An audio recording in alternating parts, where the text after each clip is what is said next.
Hey everyone, in this video I'll show you how to fix Canva slow loading problems, step by step. So if Canva takes forever to open, designs load slowly, images lag, or the editor freezes, yeah, this guide will help you speed things up and make Canva run much smoother. First, make sure your internet connection is stable and fast enough.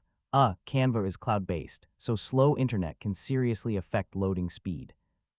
Next, refresh the Canva page and wait a few seconds for everything to reload properly. So, temporary glitches can sometimes slow the editor down. If you have too many browser tabs or apps open, close the unnecessary ones. Canva can use a lot of memory, especially for large projects. One of the best fixes is clearing your browser cache and cookies. Outdated browser data can slow Canva down or cause loading issues. And that's basically how to fix Canva's slow loading problems from start to finish. After trying these fixes, Canva should feel much faster and smoother while editing.